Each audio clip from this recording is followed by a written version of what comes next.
Salut tout le monde et bienvenue sur Fujis.com. Aujourd'hui, on va parler d'une classe qui est très intéressante, qui est NS Notification Center. Alors, pourquoi on va dédier ce tutoriel à cette classe-là? C'est parce que elle peut s'avérer utile dans un bon nombre de situations.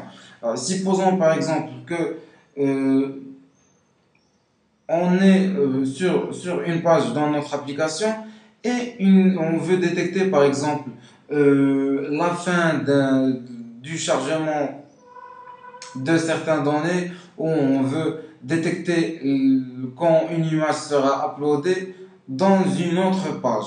Alors, dans cette situation-là, l'utilisation de la classe NS Notification Center sera un très bon choix. Alors, ce que fait cette classe-là, c'est qu'elle nous permet de déclencher un événement dans une page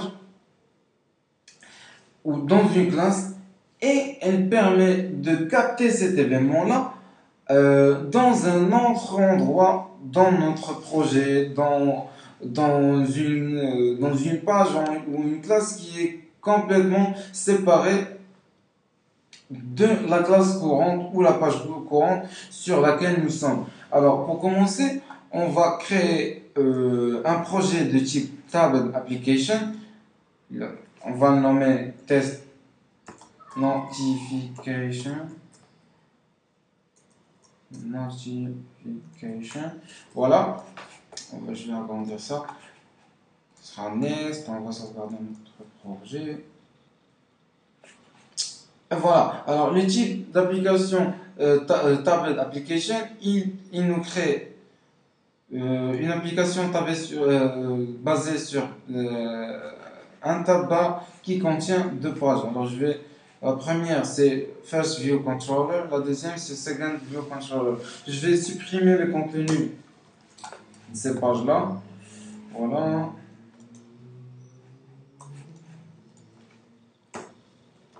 Très bien. Alors, et on va revenir. Voilà. On va dans la première page. On va créer une méthode de type IBAction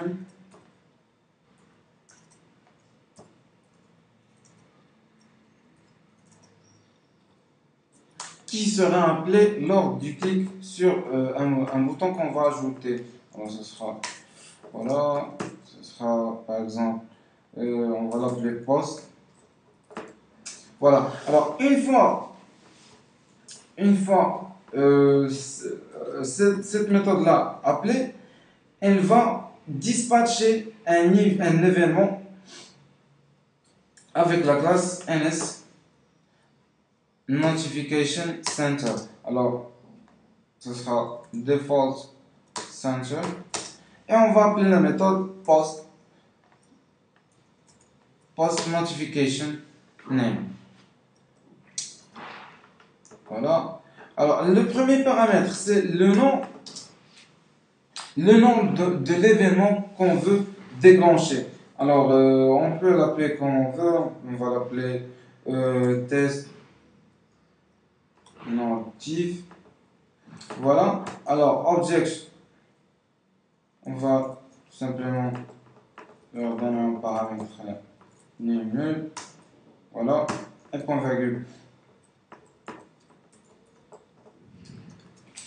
Très bien. On va ajouter dans First View Controller, on va ajouter un bouton. On va mettre dans le contexte, par exemple, send notif.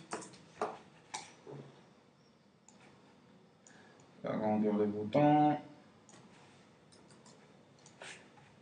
Et je vais lier l'événement de clic sur ce bouton avec la méthode post. Voilà, alors dans la deuxième page, on va ajouter un label et on va créer un objet qui va être lié à ce label, bien sûr. Property non-atomic region. Ce sera bien sûr un IB outlet. Non. IB outlet. On va le nommer lab. Voilà. On va synthétiser.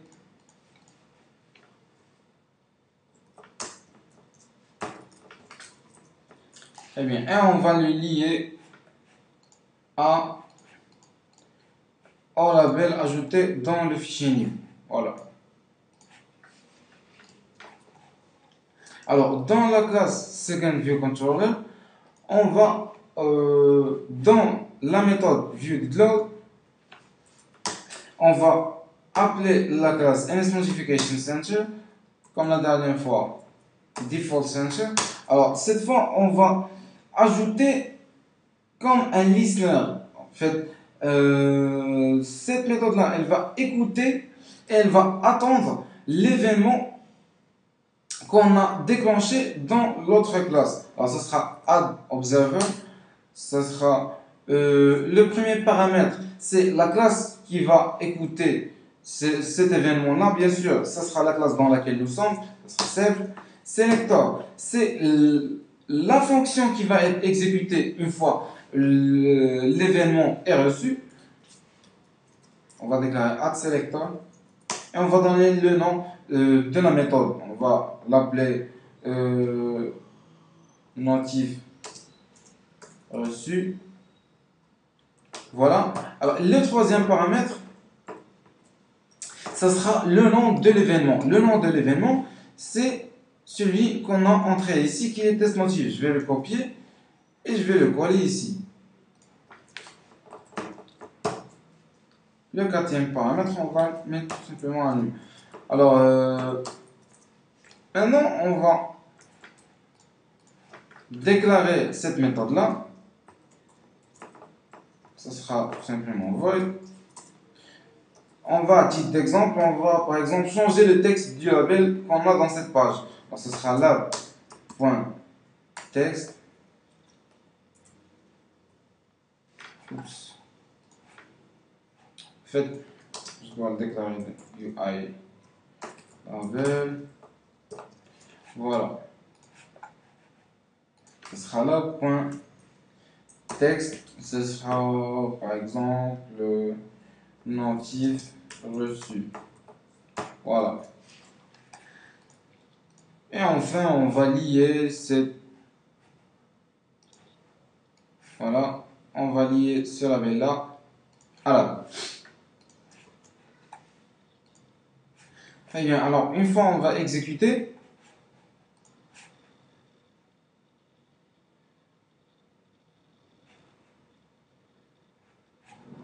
Voilà, alors ici on a deux pages que contient notre data, à savoir que ces deux pages-là sont complètement indépendantes.